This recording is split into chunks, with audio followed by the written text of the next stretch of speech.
మాతృదేవో భవ, పితృదేవో భవ. నేను మీ శ్రీధర్. నా నెంబర్ 9295909819. ఇప్పుడు మనం చెప్పుకోబోయేటటువంటి విషయం ఏంటంటే, గురుగ్రహము వృషభ రాశి నుండి మిథున రాశిలోనికి మే 9వ తారీఖు 2025వ తారీఖున మారుతున్నారు. దీన్ని కూడా సంక్రమణం అంటారు. ఏ గ్రహమైనా సరే ఒక రాశి నుండి మరొక రాశిలోనికి మారడాన్ని సంక్రమణం అంటారు. కానీ ప్రజాబాహుళ్యంలో ఏంటంటే రవి అంటే సూర్యభగవానుడు ఒక రాశిలోంచి ఒక రాశిలోనికి ప్రవేశించడాన్ని మాత్రమే సంక్రమణంగా చెప్తూ ఉన్నారు.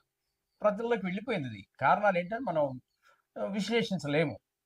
రవి సంక్రమణానికే ఆ ప్రాముఖ్యత ఇస్తున్నారు, మిగతావన్నీ చలనంగా మాట్లాడుతున్నారు. సరే, దాని గురించి ఇప్పుడు డిస్కషన్ అనవసరం. కానీ ఇక్కడ ఈ గురువు యొక్క ప్రాధాన్యత నవగ్రహాలలో చాలా చాలా చాలా ఇంపార్టెంట్.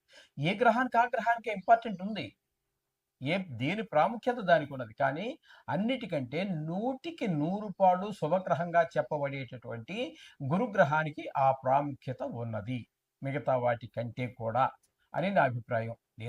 దేని ప్రాముఖ్యత దానికి ఉన్నప్పటికీ కూడా.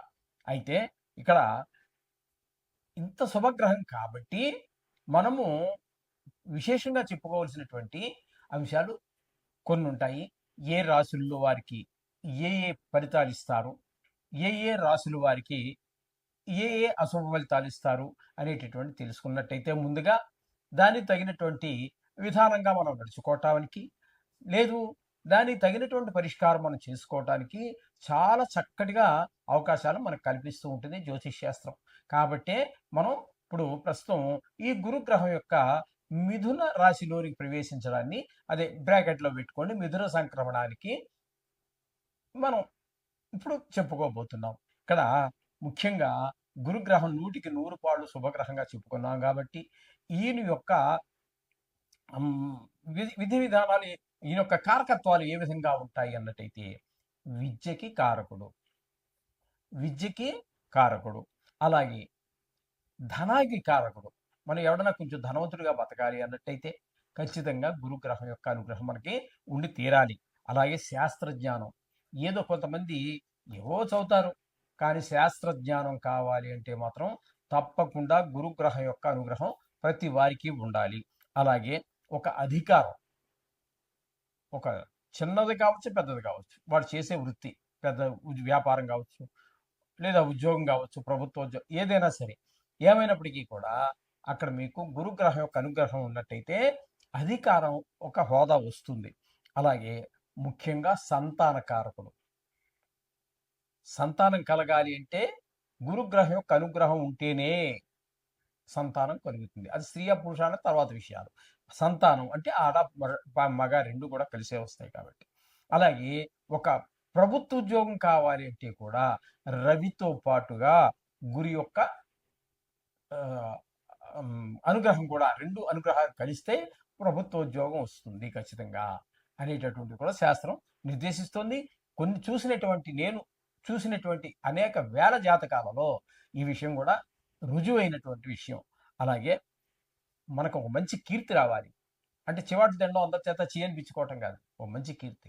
ఏదో ఒక విషయంలో నిష్ణాతులు అయితే కానీ కీర్తి రాదు కదండి. అది పాండిత్యం అంటే ఏదో ఒక విషయం కాదు, అనేక రకాల విషయాల్లో అనేక రకాలు ఉన్నాయి.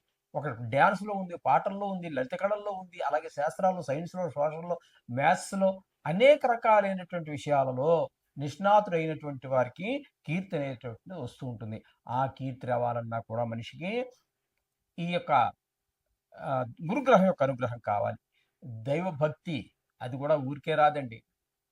ముఖ్యంగా గురుగ్రహం యొక్క అనుగ్రహం ఉన్నట్టయితే ఇప్పుడు కూడా దైవనామస్మరణ చేస్తూ ఉంటాడు.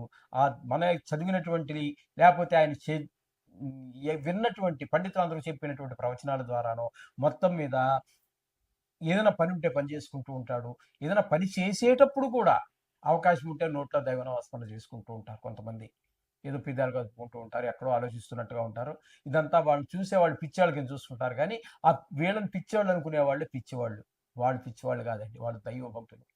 పొద్దుకు లేవగానే స్నానం చేసి శుభ్రంగా అయితే బొట్టు పెట్టుకొని దేవుడి దగ్గర మనసారా కళ్ళు తెరిచిన వెంటనే దైవ నమస్మరణ. రాత్రి పడుకునేటప్పుడు మంచం ఎక్కి లాస్ట్ కళ్ళు మూసేటప్పుడు కూడా భగవన్ నామస్మరణలోనే గడుపుతూ ఉంటారు. ఇదంతా కలగాలంటే ఈ గురుగ్రహం యొక్క అనుగ్రహం మనకు ఖచ్చితంగా కలగాలి. అలాగే తీర్థయాత్రలు కొంతమంది విపరీతంగా చేస్తూ ఉంటారు. అది కలగాలన్నా కూడా ఈ గురుగ్రహం యొక్క అనుగ్రహం చాలా అత్యవసరం. ఈ విధమైనటువంటి కారకత్వాలన్నీ కూడా మనకి గురువుకి ఉన్నాయి. ఈయన యొక్క అనుగ్రహం ఉన్నట్టయితే ఇవన్నీ కూడా చాలా ఈజీగా, చాలా సులువుగా మనకి సంక్రమిస్తూ ఉంటాయి. అంటే కొన్ని ప్రయత్నపూర్వకంగా సంక్రమిస్తూ ఉంటాయి. కొన్ని దైవవశాత్తు సంక్రమిస్తూ ఉంటాయి, తన ప్రమేయం లేకుండా కూడా. ఇటువంటివన్నీ కావాలి అన్నట్టయితే మనకి గురుగ్రహం యొక్క అనుగ్రహం తప్పకుండా ఉండాలి. అలాగే ధనురాశి వారికి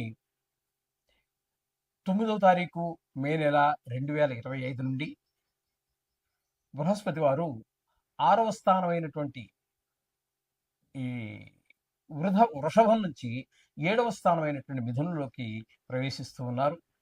ఈ 7వ స్థానంలో ఒక సంవత్సరం కాలం సంచారం చేస్తారు. ఈ సంవత్సర కాలంలో మీకు ఏ విధమైనటువంటి ఫలితాలు ఇవ్వబోతున్నారు? శుభమైనటువంటి ఫలితాలు ఇవ్వబోతున్నారా? అశుభ ఫలితాలు ఇవ్వబోతున్నారా? శుభ ఫలితాలు అయితే ఏ విధమైన శుభ ఫలితాలు ఇవ్వబోతున్నారు అనేది సశాస్త్రీయమైన పద్ధతిలో మనం తెలుసుకునేటటువంటి ప్రయత్నం చేద్దాము. ఇందులో మన కల్పితాలు కానీ మన పైత్యాలు కానీ ఏమి ఉండవండి. శాస్త్రం ఎంతవరకు చెప్పిందో అంతవరకు చెప్పడం మాత్రమే మనం చేయం. అదే కరెక్ట్ కూడా అని నా అభిప్రాయం. సరే, మొత్తం మీద ఇక్కడ ఈ యొక్క ధను రాశి వారికి ఏ విధమైన ఫలితాలు ఇవ్వబోతున్నారు అనేది తెలుసుకున్నట్టయితే, రాజదర్శనం, ఆరోగ్యం, గాంభీర్యం, గాత్రపోషణం, అభీష్ట కార్య సిద్ధిశ్చ సప్తమస్తే భవేత్ గురౌ. సప్తమస్తే అంటే 7వ స్థానంలో గురువు అంటే బృహస్పతి యొక్క సంచారం ఏ విధమైన ఫలితాలు ఇస్తోంది అన్నట్టయితే, రాజకీయ వ్యవహారాల్లో రాజదర్శనం అంటే రాజకీయ వ్యవహారాలలో జయం, రాజకీయ వ్యవహారాల్లో జయం కలుగుతుంది. ఆరోగ్యం, మంచి ఆరోగ్యం, అనారోగ్యాలన్నీ దూరం అవుతాయి, ఆరోగ్యంగా ఉంటుంది. ఆరోగ్యం అంటే మహాభాగ్యం. డబ్బులుంటే భాగ్యం, ఆరోగ్యం మహాభాగ్యం అన్నారు. అందుచేత అంత చక్కటి ఆరోగ్యాన్ని కూడా ప్రసాదిస్తాడు. తేజస్సుని, బలాన్ని, అభీష్టకారి ఏ పని చేయాలనుకుంటే ఆ పనిలోనే మీకు తప్పకుండా జయాన్ని కలగజేస్తాడు. ఈ విధమైన ఫలితాలన్నీ కూడా మీకు 7వ స్థానంలో సంచారం వల్ల గురు భగవానుడు మీకు కలగజేస్తూ ఉన్నాడు. ఇంకోటి ఏంటంటే, సప్తమంలో గురు యొక్క గోచార గురు సంచారం చేసేటటువంటి కాలం ఏదైతే ఉందో ఆ కాలం వివాహం కానిటువంటి స్త్రీ పురుషులకి ఇద్దరికీ కూడా వివాహ కాలంగా, వివాహ సమయంగా నిర్ధారణ చేసి, అంటే అనేక సందర్భాల్లో అనేక వస్తాయండి. ఒక మనిషి జీవిత కాలంలో ఎల్కేజీలో రావచ్చు, 5వ తరగతిలో రావచ్చు, కాలేజీలో ఉండగా రావచ్చు, పీజీలో ఉండగా రావచ్చు, ఎప్పుడైనా రావచ్చు. ఎప్పుడు వచ్చినా చేయం కదండి. ఆ మనిషి తనక చదువు పూర్తి చేసుకుని ఒక ఉద్యోగం చేసి సంపాదించుకుంటూ భార్యా బిడ్డల్ని పోషించుకోగలడు అన్నప్పుడు మాత్రమే పిల్లల్ని ఇచ్చేవాడు, ఇస్తాడు. నేను 3 పీజీ చేశానండి, ఇంటి దగ్గర కూర్చుంటానండి, పిల్లల్ని ఇవ్వడండి. ఏదో కొంత ఖచ్చితమైన ఆదాయం ఉండాలి. అది భార్య బిడ్డల్ని పోషించుకునేటువంటి సమయం. అప్పుడు మాత్రమే తన కూతుర్నిచ్చి వివాహం చేస్తాడు. అందుచేత ఇది ఈ గోచార రీత్యా సప్తమ భాగ్యస్థానాలలో గోచార గురువు సంచరించే కాలాన్ని వివాహ సమయంగా పెద్దలు చెప్పడం జరిగింది. అలాగే మనకు ప్రాక్టికల్గా కూడా, అంటే మనం చూసినటువంటి అనేక జాతకాలలో 20 సంవత్సరాల నుండి నేను చూసిన అనేక వేల జాతకాలలో ఈ విషయం కూడా మనకి రుజువైనటువంటి విషయం. కాబట్టి మరోసారి చెప్తున్నా, వివాహం కావాల్సినటువంటి వారికి పిల్లాడు నచ్చాడనో లేకపోతే తాంబూలాలు తీసుకోవటమో వివాహం జరిగిపోవటమో మోస్ట్లీ జరిగిపోతూ ఉంటుందండి. చాలా వరకు జరిగిపోతుంది. అందుచేత ఇన్ని శుభాలు ఇస్తున్నాడు మహానుభావుడు బృహస్పతి వారు. ఏదైనప్పటికీ ఆయన స్మరణను మాత్రం, ఆయన పూజనో గాయత్రియో ఏదో ఒక సంబంధం ఆయన్ని రోజు స్మరిస్తూనే ఉండండి. కష్టం వచ్చినప్పుడు ప్రార్థించి, సుఖాలు వచ్చినప్పుడు ఆయన్ని మర్చిపోతే అది సరి అయిన పద్ధతి కాదు. అందుచేత మీరు రోజు కూడా ప్రార్థించండి, సర్వసుఖాలు పొందండి. శుభం.